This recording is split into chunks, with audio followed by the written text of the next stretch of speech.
बेटा। जी मम्मा। वाह बेटा, लगता है तेरे अकाउंट में 2 करोड़ रुपया है। वो कैसे मम्मा? मेरे पास 2 करोड़ रुपया कहाँ से आ गया? बेटा, तेरे कपड़े धोने लगी थी, बीच में से 50 रुपए मिले हैं। मैंने कहा मेरा बेटा तो बड़ा अमीर हो गया है। बेटा जी, उठ जाओ। हम्म। ऑफिस वाले घर आ रहे हैं। क्या मम्मा जी, क्यों? हाँ जी, तुमने तो खैर से उठना नहीं 10 बजे। ऑफिस जाना नहीं टाइम से, वो ऑफिस का काम करवाने घर आ रहे हैं। फिर कहता है माँ जी मेरी तरक्की नहीं हो रही। 1 बजे तक सोएगा तो कट्टा तरक्की होएगी। ओ मम्मा जी, क्या हो गया? आज तो मजदूर डे की छुट्टी है। बेटा जी, मैं सोच रही हूँ मैं ओल्ड एज होम चली जाऊं। अब क्या हो गया मम्मा जी?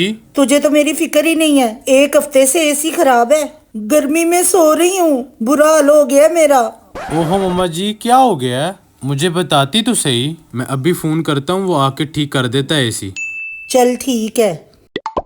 मुझे याद आया, एसी तो ठीक हो जाएगा, पर तुझे कैसे ठीक करूं? बेटा, जी माँ जी।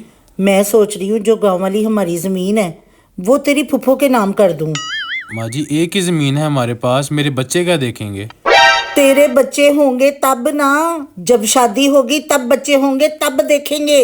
माँ जी, शादी के लिए एक अच्छी लड़की का होना भी जरूरी है। हाँ, अच्छी लड़की होगी तो तुझे क्यों मिलेगी?你别笑。